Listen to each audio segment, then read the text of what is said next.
Today, I'm going to be talking about recognizing when helping becomes an endangerment to you. Welcome to the Super Abundant Life podcast, where we teach the Bible in a simple, authentic, and practical way so that Christians can skillfully apply the Word of God to create supernatural results in every area of life. This is your host, Olawumi Brigwe.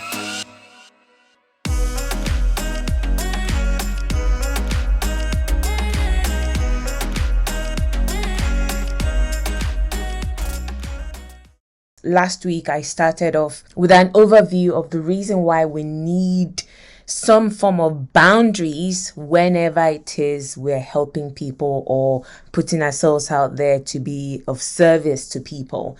And I built the case from Proverbs 3:27 and 28. And I'll read that to you just, as a quick recap for what I talked about last week. It says, "Do not withhold good from those to whom it is due or to those who deserve it, when it is in your power to help them. If you can help your neighbor now, don't say, 'Come back tomorrow and then I'll help you.'" And from those two verses, I extracted 3 principles when it comes to giving that you can apply to your own life. And the first one, obviously, is it says, don't withhold good from whom?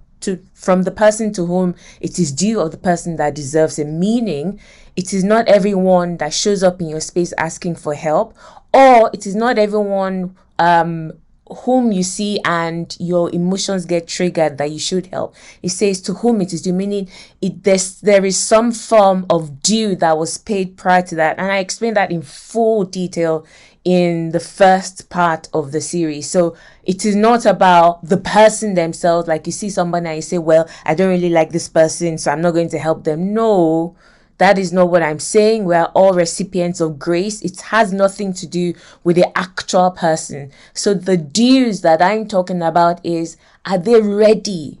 Have they put seeds in the ground? Are they at the point where they can receive the help that you're actually giving to them, etc., etc.? Don't withhold good.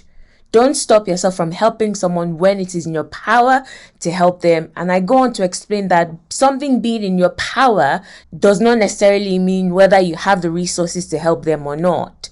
And I made a case for there are situations where you do have the resources, but it is not in your hands to help that person. The power to help them has been taken completely out of your hands. And if you go ahead to help them, you might actually cause damage to them or to yourself. So not everything is in your power. You're not always the right person to help someone, even if you have the resources to be able to help them. And of course, the third one says, if you can help them now. So it's talking about timing. If you have the resources, if you have the permission to go ahead to help someone in this present moment, don't turn them away. In other words, if you don't have what it takes to help them, it is very okay to say, I will postpone it to when I have the capacity to do that.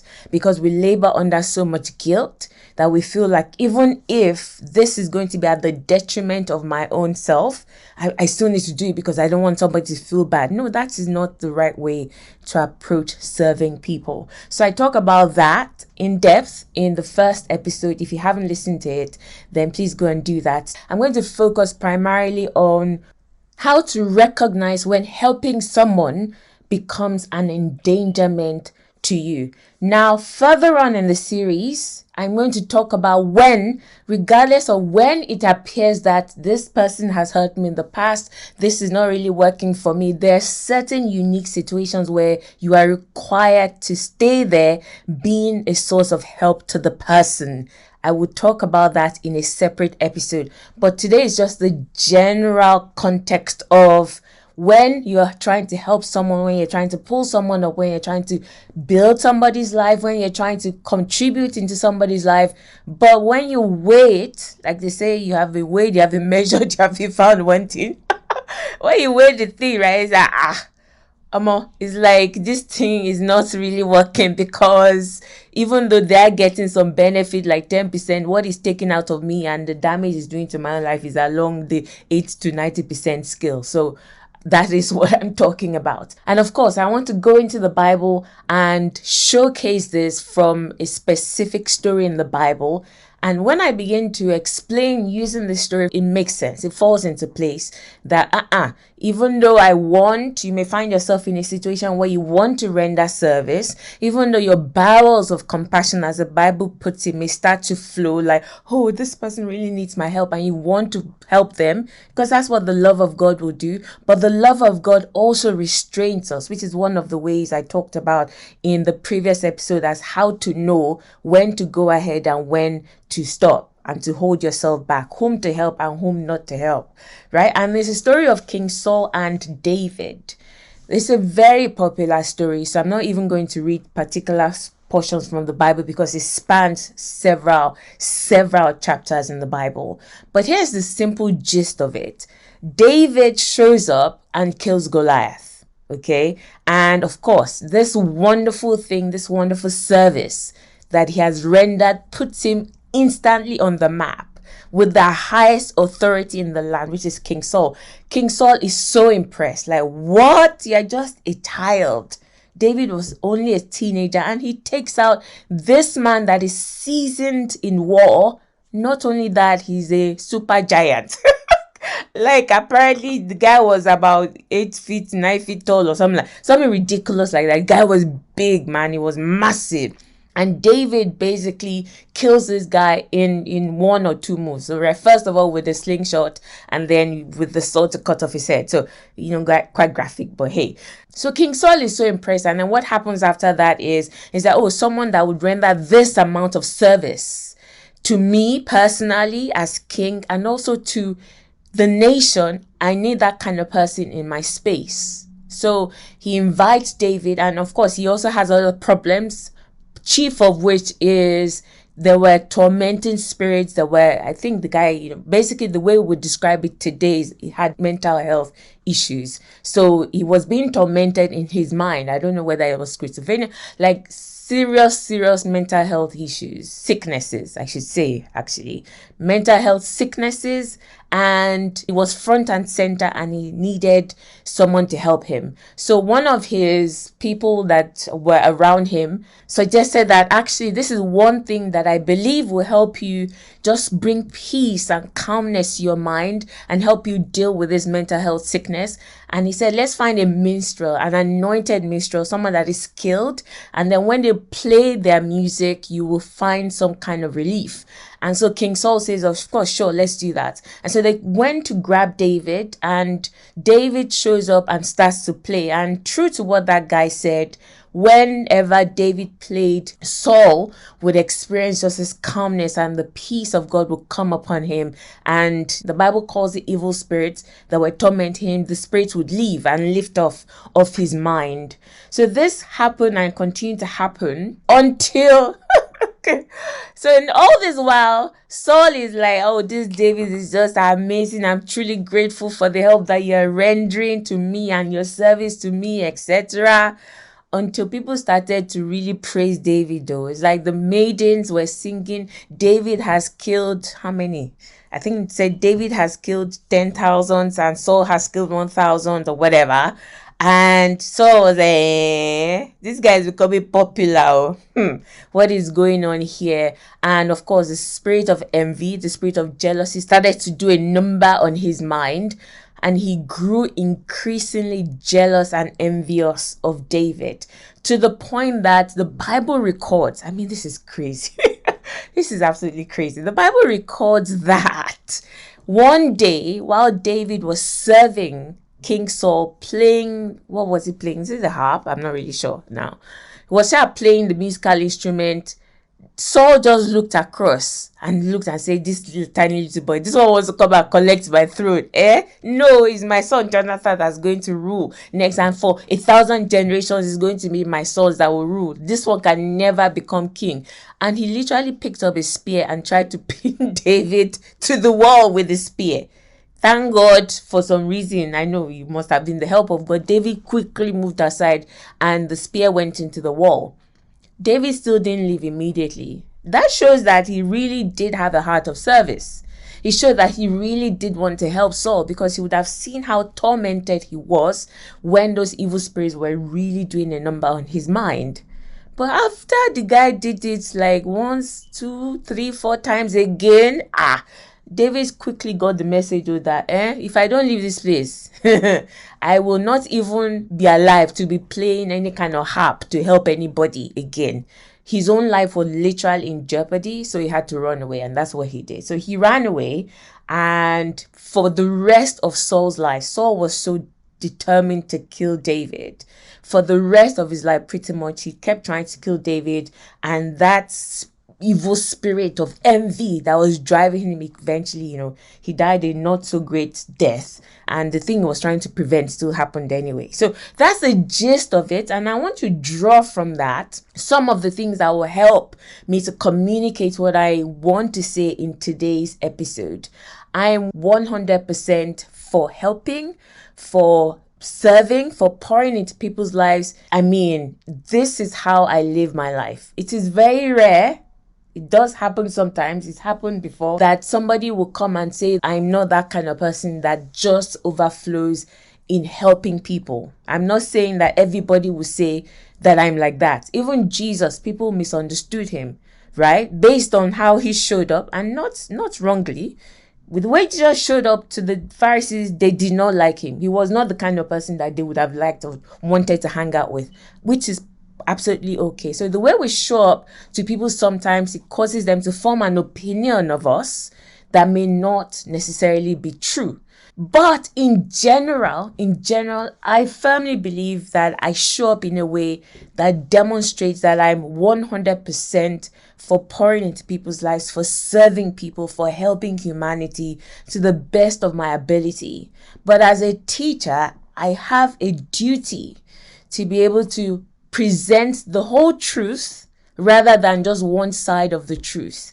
And the whole truth is that you can't help everybody. You're not supposed to. And there's certain people that you should not have in your life because you say you are helping them. Because at the end of the day, it's not going to do you or probably them any kind of good. So David was 100% loyal to Saul. How do I know? Even after Saul repeatedly tried to kill him, David did not at any point raise his hand against Saul. He never did. And that's because he had a fear of God that was guiding his actions, his motives. So he was 100% loyal, but the loyalty here, it was absolutely from a distance. So what I'm talking about today is not completely removing yourself from the situation whereby you have the resources to help the person and the person needs your help. You can still go ahead to do it, but from a distance. You need to do it from a distance because being in the person's space is not helping you in any way, and it could bring hurt or harm to you. Do you see what I mean? So that's what I'm talking about. I'm not saying that, okay, the person needs money or something. I mean, money, as long as you have money to help someone, don't hold back, because money is the least thing. Money is the least thing. Do you know that someone says, oh, I'm really suffering, blah, blah, blah. I need this, or I really need to push this project and I need it. If I have it, if it is in my hands, I will give. If I have it to give, I will give. But when it comes to, if someone says, can I have 5 minutes of your time? Can we sit down and talk together? Here's the difference between your time and your money. Time is you showing up. Two worlds collide. Even if you're in a conversation with someone, you say, let's get on a phone call or let's talk about something. Two worlds are colliding, right?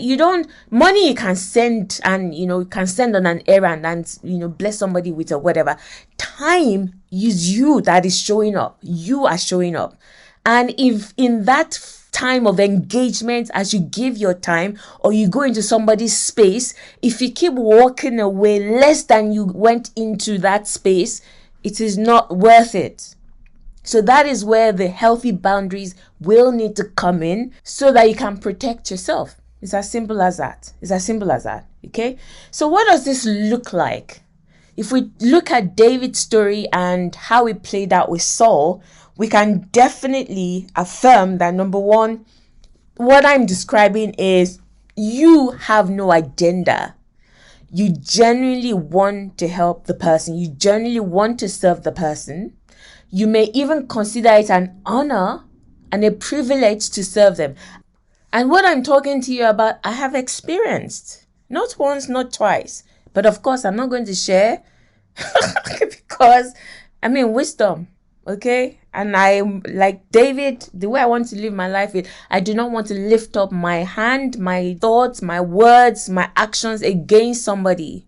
Do you see what I mean? So I'm not going to start dissecting and say this person did this with me. No, I'm not going to do that. But I have certainly experienced what I'm talking about. So you went in without an agenda. You genuinely wanted to help. You genuinely wanted to contribute and pour into this person's life or into this group of people. That was your heart. However, at some point in that relationship, it's unlikely that was right at the beginning, but it does happen. At some point, something changed, something shifted that made the person begin to look at you less than you are looking at them. The same way when Saul began to rationalize that, this David, if he carries on like this, he's going to end up being the next king, and there goes my own legacy. So something changed, something they observed, maybe even a lot of times it's Satan that whispers these things in our minds and makes all these suggestions that we now accept and say, it's true. Oh, do you understand? So at some point, their opinion of you changed, their expectation, their view of you changed. And because of that, the way they relate with you then changes. So in that kind of situation, you have to be self-aware enough to know when that change has happened.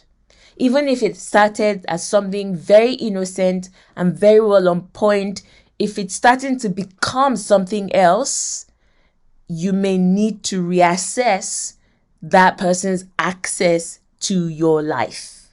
The other way that this could happen is right off the bat, the person simply has unresolved internal issues that you may not be equipped to handle or should handle. It may not be your place to handle them. So you might say that, this person, my heart goes out to them. I really want to help them. And you start helping them. You start doing whatever it is to help them, to point to their lives. Maybe somebody says, I've been out of work for 5 years and they're really struggling. And you're like, I'm doing very well in my career. I want to help this person. And you take it upon yourself to begin to point to them. You're saying, do this and do that. Okay, let me help you with this. And all of that. But every time you try to, you find out that you are hitting some kind of a brick wall. And not only are you hitting a brick wall, they start to sort of behave in a way that causes you harm. Do you see what I mean? They could start to say things like, is it because you're the one working? What makes you even think that you're better than me? And all this. That's just a random example. But how is me trying to help you? How is that turning into me thinking I'm better than you? So they have internal issues that are unresolved. And that's really what is speaking.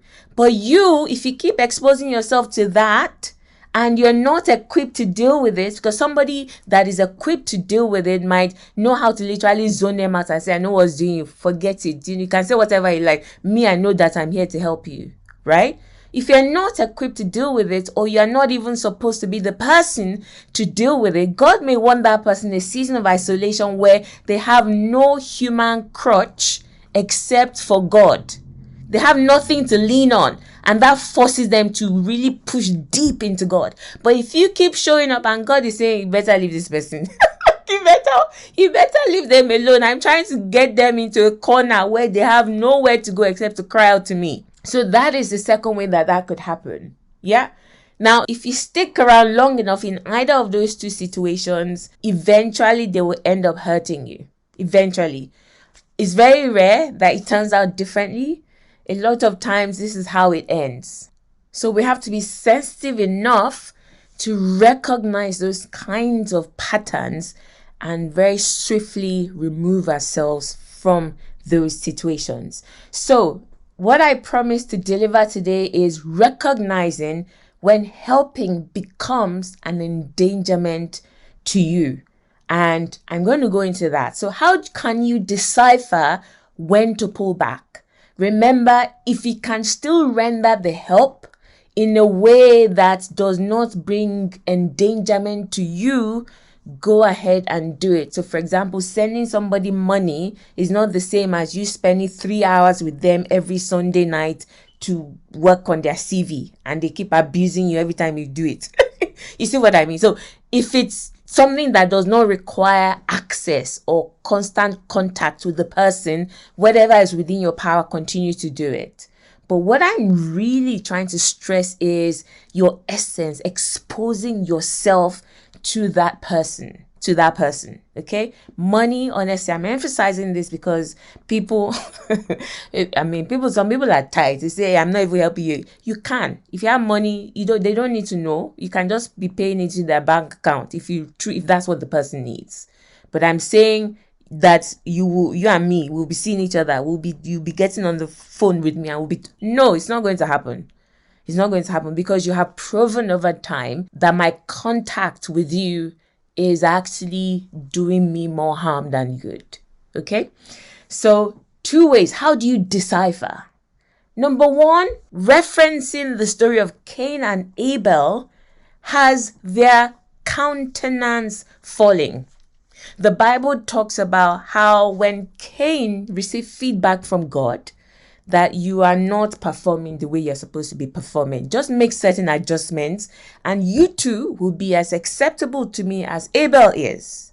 And Cain did not like that. He didn't like that. And the Bible says that his countenance fell, meaning that the way he now began to relate with God and with Abel, his brother, had completely changed. Something in his heart had changed and it was now starting to be reflected in his countenance. Countenance means aura, the way somebody shows up to you, body language, the way they're talking to you, the way they're looking at you. In fact, you can literally just be talking and then turn around and catch them and you see this look of disgust on their face. Like they may be smiling when you're face to face or dealing with you, but then you just happen to turn around and say, what's this person looking at me like this? Their countenance has fallen. So has their countenance fallen? David saw that with Saul. Saul was full of praises, high praises, when David killed Goliath and when he started to help him with the singing and the evil spirits and everything. But it got to a time that I'm sure every time David walked into the room, Saul would almost like snarl at him like, what's this one doing here again? Like you can't hide these things. Honestly, you cannot really hide these things. And even people that are experts at hiding all these feelings and emotions, you have the Holy Spirit. The Holy Spirit will help you point out that this person that keeps shining teeth with you, their heart is not clean towards you. So has their countenance falling? Don't stay there. If they have done something extraordinary in the sense that they have outrightly shown you how they see you, how they view you, the thoughts they're thinking about you, which of course are all negative, you now say, well, maybe you're just having a bad day that day. No, note it somewhere. Okay? So if their countenance has fallen, the way they used to relate with you has changed. Make note of that. The second, of course, is, have they shown recurring signs that they are not really for you again, if they were for you before, or they were never for you at all? Are there signs, recurring signs? So the first one is a dramatic change in the way they're showing up to you. That countenance fell, right? The second one is you are seeing all these signs, these comments there, this one there. I'm going to talk about what those signs are that you could be looking out for. But if you're seeing recurring signs, see Samson and Delilah. I mean, every time when I read, there's some things in the Bible, I'm like, hey, now wow. Samson, which kind of love is turning your head to this point? You can already see this woman has shown recurring signs that she's not for you. She's not for you. But he kept on. I don't know we can do a whole episode on that as to why he continued. But when you see signs, you should adjust. Review your access to that person or their access to you. Review it and say, Delilah, no, I'm not coming to come and, lie down in your lap again. Nope, this is the end of this relationship or something. I don't know. Or boundaries for him could have been, no, I'm never telling this woman this secret because she has demonstrated that she really wants to catch me with this secret. Boundaries. healthy boundaries? Have they shown recurring signs? Don't ignore recurring signs. Recurring signs is evidence that is coming from something that is quite rooted. It's not a coincidence. It's not, oh, it happens once. Okay, they were really having a bad day. That's why they spoke to me like that. Okay, fine. Then another day happens. Yeah, well, and then another day, and then another day, and then, okay. Recurring signs are for you to stop, to reflect, and make adjustments as necessary. So we're not saying be rash. The first person somebody spoke to you anyhow, you're like, no, I'm cutting you off there. No, okay? We're not saying be rash. This thing is an evaluative process that happens over a period of time. Before you can then prayerfully come to the conclusion as to what you ought to do. So in line with the second one, when I talk about recurring signs, what are some of the recurring signs that you can look out for to help you understand that this person that you're helping, that you're serving, that you're pouring into, that you're giving access to as someone that is helping them, it is creating more harm than good for me. It is now starting to become an endangerment to me, even though they may still be reaping all the benefits of your service, the same way Saul kept reaping the benefits of David being a captain in his army and serving him personally as his chief musician. He was still getting all the benefits, but where David was concerned, no. I can imagine Saul always hurling insults at David as he stood in the same room with him. All sorts of things, right? So what can you specifically be looking out for? As always, this is not an exhaustive list. I say that all the time. These are things that I've been able to come up with, that I've used to help me arrive at a conclusive decision as to whether this person will continue to have access to my life or not. I have 4 recurring signs that you can look out for. The first one is their words. How are they speaking to you? Are they constantly criticizing you? Are they constantly belittling your contributions? Like, you help this person and they're like, see what you even did, Save, and you didn't even help them with the whole essay. You only helped me write the first 2 pages and there are 5 pages. I thought we were friends, They're constantly belittling. And for you, a lot of times it's a sacrifice because you're having to get time from your busy schedule, your busy life to help this person, to contribute into their life, to serve them. But the widow's mites that you are giving, they're constantly belittling it, constantly making snide, sarcastic remarks, giving backhanded compliments. They're saying things that undermine your confidence, things that put you down. They keep saying things that make you question yourself or your value. No, you don't want this kind of person in your space. You can continue to help, but at a distance. At a distance. In a way that doesn't give them access to keep having these words spoken into your life. Honestly, words are life or death. Life or death. Think about it. Every time somebody opens their mouth and speaks to you, they're either releasing life or they're releasing death. So if you have someone that is constantly speaking death into your life, why would you want to keep this person on? Because of some emotional connection. I say, well, they are my this, they are my dad. We'll be friends for 30 years. I have to just, no. Whatever you can do from a distance, do. But that access, nope. Remove it if it's a recurring sign. So their words, how are they speaking to you? The second one is their behavior. Are they directly or indirectly acting in a way that sabotages you? Are they doing things that you be like, is this person for me? Are you sure this person is my friend? Do you see what I mean? Do they do stuff like that? Check. Ask yourself. Not a one-time thing, because we are not perfect. You will do things that will hurt the people in your life, even the people you love the most. I'm talking about recurring. They keep doing this. You have had that conversation with them a lot of times, like, I don't like when you do this. This thing really doesn't help me. I don't like it when you do. And they say, okay, I see. But then they go and do it again. Recurring. How are they behaving? Are they behaving in a way that is taking away from you instead of adding to you?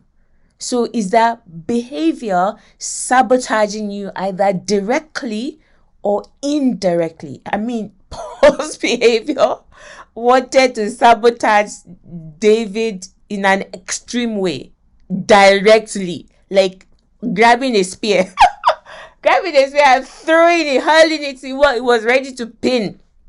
He was ready to pin David to the wall. As in, let's just end this thing right here now.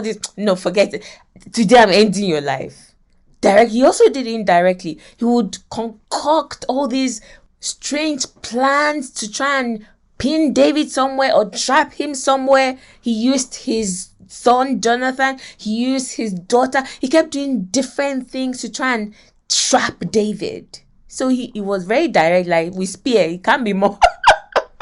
You can't be more direct than wanting to pin somebody to the wall with a spear, right? He also did it indirectly behind David's back. So this one's action. This one is not even like, I don't like the way they're looking at me. This one is they have taken action against you that is not really for your good.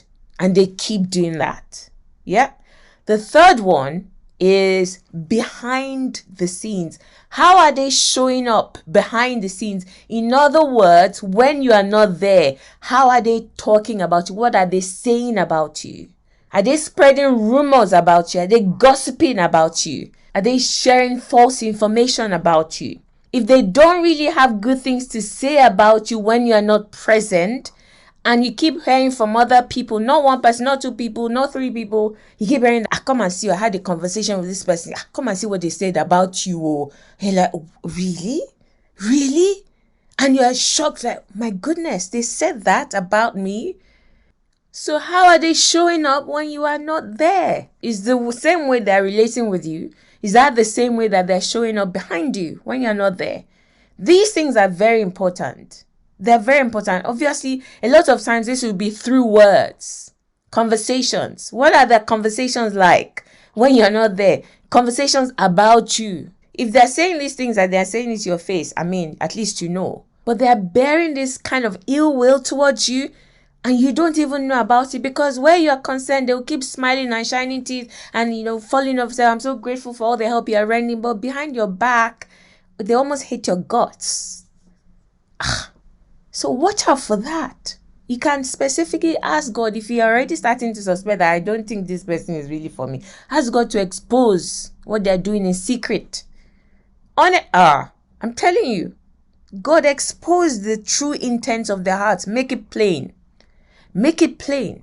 What are they doing behind that they're not doing in front? Holy Spirit, reveal. Reveal.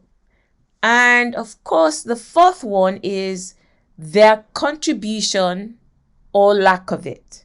In other words, do they consistently fail to support you when you need it? When you need it. Does that mean that they will always be in a position to help you too? Not necessarily.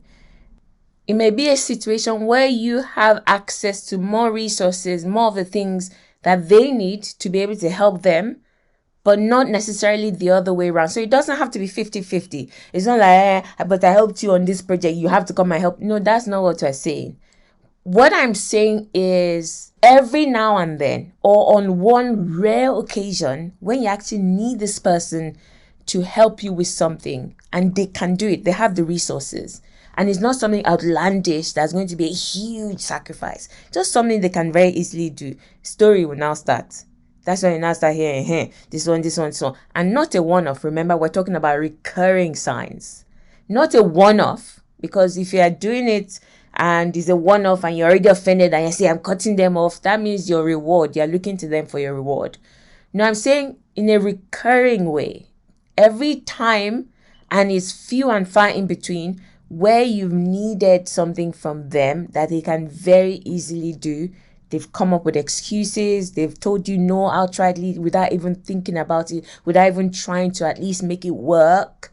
then you have to start to consider that, okay. Remember, these are signs. So 4 signs that you can begin to look out for to judge whether this situation you have where you are pouring into someone's life, you're helping them. For you, it's an honor. For you, it's a privilege. You feel like, wow, it is such, God has blessed me with this particular area of my life, and I just want to help this person. That's how you see it. You don't have an agenda. But you're seeing all these things and it's like, it looks like if I stay in this kind of connection with this person and continue to give them access, it is eventually going to bring some measure of significant harm into my own life. So I have to withdraw. Okay? Awesome. So next episode, I'm continuing the series and I'm going to zoom in on when helping becomes enabling. So we're going to turn the focus around from you. This one is about an endangerment to you, the helper. But when helping becomes an endangerment to the helpee, is that a word? To the person being helped, which is enabling. Enabling is you're creating more problems than you're solving in that person's life. So that's what I'm going to focus on in the 3rd episode of this series. And in the final episode, I'm going to zoom in on when you should continue helping despite the way the person is showing up to you. So everything I've talked about in this episode is negated. There's a specific group of people or type of people that you should continue to help. Why? Because your own destiny is tied to it, and you're also protected that they will not bring harm to you. So that's what's coming up in the rest of the series. I will see you in the next episode. This is Allow Me Breakway.